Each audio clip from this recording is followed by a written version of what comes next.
Welcome to Free Frame, where two insightful and experienced coaches come together to engage in thought-provoking discussions on a wide range of topics, providing you with a fresh, unrestricted perspective from the both of us. So feel free to engage, comment, share what your thoughts are in the comments, like, tag, whatever you want to do. That's what this is all about. I want to quickly introduce myself. I'm Katherine Hood. I am a happiness coach here in Spokane, Washington. I work with small groups and individuals on creating happiness, defining it first, and walking alongside them to achieve it. Ian, go on and introduce yourself. Yeah, Catherine, so happy to be here. My name is Ian Gregoire, based in Walla Walla, Washington. I help professionals, entrepreneurs, founders, executives streamline life and business so they can do more of what they love. And stoked to be here on Free Frame with Catherine. Stoked to dive into the topic. And Catherine, this is your topic. Talk to us about the ego trap. Like, let us in on your thoughts. The ego, no ego amigo. I mean, where could we go? We could go so many ways with this, but keeping this short because I know our attention spans are shorter these days. You know, the ego to me is the mind, another word for the voices that you may or may not hear in your head. The ego loves to make things personal. The ego loves to create meaning from nothing. The ego loves to fill in the blanks and the gaps in the story. The ego loves to make everything about me, me, me, me, me, me, me. So what is the ego? To me, the ego is another word for thoughts. So for instance, if you have an interaction with someone, whether it be here on social media, wherever you're watching this, or you have an interaction at the grocery store, or maybe somebody cuts you off in traffic and, you know, you feel triggered and you have these emotions internally, that's the ego, right? There's thoughts, there's stories, there's, you know, personalization going on there. And really, you know, a lot of people get it backwards. They think that things outside of them is creating a feeling internally, and that's not true. It's your ego. It's the personalization that's going on. It's the rules, the voices, the thoughts going on in your head. That's all mind, what I like to call it. And a lot of times it disempowers you. It shrinks your world. It gives you less space to experience and create memories and enjoy life. It actually dims your light. You see the world in maybe black and white versus the full spectrum of colors. So I always wonder, you know, about the ego when it's, you know, on overdrive. And a lot of people don't even know that it's going on. A lot of people don't realize that their ego is creating a lot of their suffering in their relationships, in their life, their success, all across the board.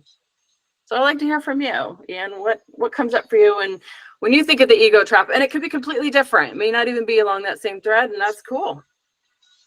Yeah, I'd like to continue where you kind of stopped in that, like, talking about when the self is creating problems for the self, or the self is creating problems for people around us. Like, as business owners, like, we solve problems. I believe all business owners, successful business owners, solve problems. And so when I think about this word ego, I want to back up and think about like the both sides of the coin, because obviously we do have a sense of self. Obviously we do have thoughts, and obviously some of those can be very useful and productive. And so back to where you left off of, like, when the self is causing harm, when the self is causing harm for ourselves or for other people, that's obviously just like a big no-no. and to realize that the self is causing harm to the self or others is that first step of, like, okay, wait a minute, I'm creating this, I'm causing this, it's my fault, I'm the one who's actually causing this, it's not somebody else. And so it's like getting cut off in traffic. It's like does it do any good to, escalate into the red zone when someone cuts you off in traffic? Most likely not. 99.999% of times, it does not do anybody any good when you escalate. And staying in control, staying grounded, staying focused in pretty much most everyday situations is really key. And so at the same time, on that other side of that coin, in certain people's lives, in certain areas, you do need to take action. You do need to step up and do something that is important for yourself and for other people. And finding that balance of when to go forward, when to step back, when am I creating problems, when am I solving problems, is this interesting tip of the spear gray area that I think a lot of us, more so now than ever, find ourselves in. And the question to me is like, what is the right thing to do? Right. What is the right thing to do? And with everything we've been bombarded with over our lives, from news, from education, from other people, from religion, from culture, I think a lot of us are in a space of like, dang, kind of overwhelmed as far as mixed messages and wondering what the right thing to do is. Like, is the right thing to give that homeless person that I'm walking by some money or not? And I think there's strong arguments in both, depending on the situation. And so I think it really circles back to some age-old questions of deciding right and wrong and good and bad. Those are my thoughts. I think what really helps me is being really grounded in my values, my morals, and my principles, and knowing I'll know what's right when I'm really in alignment internally, when I operate inside out versus outside in. So when I operate from my values, my principles, my morals, when I know what those are and I allow those to dictate my choices, because that eliminates all the emotional piece, right? So it's not about, somebody cuts me off in traffic. It's a simple fact, right? They cut me off in traffic. Hard stop. There's nothing else to add to it, right? So if we make it mean something to us, if we have, create drama out of it, then that's a whole different thing, and it ruins your day, and you come home and you get angry and you get upset and get mad at the dog and all the different things. I mean, maybe it escalates to weeks, months, who knows, but that's operating from the outside in. So for me, it's about, you'll know if ego is good, right? We need ego. I don't want to call it good or bad. I guess that's not really the direction I want to go, but ego, when it's utilized in a healthy way, you'll know, because it feels right. It'll feel good. It'll feel, I guess I am using right and good, aren't I? But there's a good feeling there. When there's confusion and confliction and unknown and overwhelm, that's when you're confusing your inner values, morals, principles, whatever you want to call it, with what the world wants you to have or believe. I think that's where it gets murky and the gray, right? Because you get confused. Well, I should do this, I should do that, or I could do that. Other people do that, and people are watching me. It's all ego again. It's just, it doesn't feel congruent. It feels off. So. Yeah, I love it. I love that operating from the inside out principle, and that when you're doing stuff that is good, it feels good on the inside. And I was just on a call with a client this morning, and we were talking about all the great steps that she has been putting into action over these last few weeks and months. And it's like, yeah, it feels really good. And it felt really good from my end as well. And it's like, man, like, good stuff, right direction.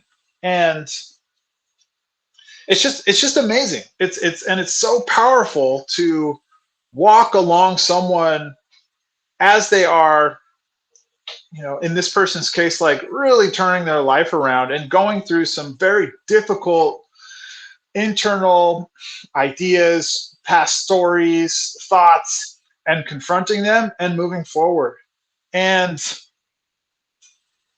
I think about the producer Rick Rubin, who I don't know if you're familiar with him, Catherine. He produced Beastie Boys, he produced Red Hot Chili Peppers, Johnny Cash at a certain point, just worked with a myriad of different musical artists. And like he doesn't know that much about music, but he helps those musicians get into the right groove for them. And I feel like oftentimes as a coach, that's what we do. Like we can't be experts on everybody's everything. Like I think that's impossible and really false to expect of ourselves or market to others. But helping people move towards that right and good thing within themselves is unmistakably possible, and definitely happens when like you said, we are in alignment with ourselves and our actions, our values, our morals, however you want to put it, however you want to describe it. And so yeah, that's where my mind is free framing this whole discussion. I'm curious what's coming up for you. Thoughts? Yeah, I'd like, for the audience that's watching this, what is an example of a healthy ego, maybe scenario or situation, and maybe an unhealthy one, where it can be, create havoc in your life and break down relationships, and then as you were speaking about your client and having major changes in their life, it's really, and I've experienced that as well, where clients quite literally have quit their job and moved in 1, 2, or 3 sessions. Several of them have done this. And it was just that recognition that they were living a life that wasn't incongruent. It wasn't what they really wanted. They were living somebody else's life and dreams.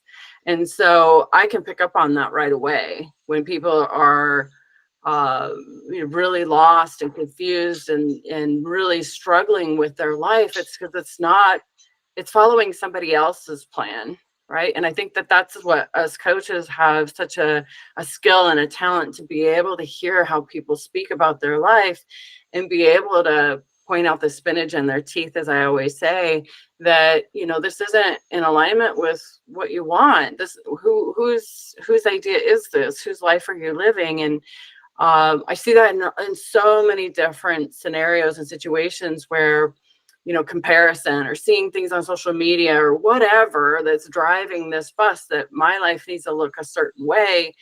And really, you're right. All the answers are inside of you. You hold the key in your hand, and it's unlocking your brain and being able to, have someone help you and facilitate and figure that out for you.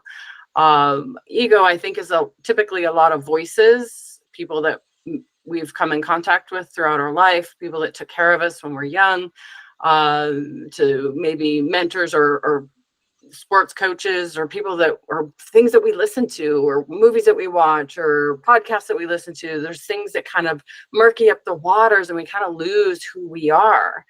I do have a segment of my business that is first responders, a lot of nurses, a lot of medical professionals in that area, that teachers, people that really pour into a lot of people and they lose themselves over their lifetime because they really truly come to me and like have no hobbies, no interests, no nothing. And because they pour in from a cup that has nothing left in it. And I think that they just live a life dictated by what others want them to do. And it really ends up, they have a tremendous amount of resentment, honestly. And they have some belief. I've heard it in a different variations of words, but I've literally had a client tell me that I thought someone was going to come and save me. I thought someone was going to come and help me one day. And that's not true. It's your life. You've got to make decisions and choices that are in alignment with what you want in your life. But I think that we could wrap up on this. I feel like this is really good. Like I could go on for hours about this topic. I'm the same way. Yeah. Great ideas, Catherine. Great viewpoints. I think there's a lot of great value for listeners here. And I think to underscore what you said, as far as like, think about things you are in alignment with as far as listeners, and think about things that you're not in alignment with, and move towards the things that you are in alignment with. And that is like the freeing of the ego, like the useful, positive use of the self. Mm-hmm. Yeah, beautiful. Very good. I love that synopsis. If you want to reach out to me, you can coach or text me 509-800-7264. And I know, Ian, you have a phone number as well to reach out to you if you have any questions. Yeah, people can DM me on Facebook or text me at 509-386-7782.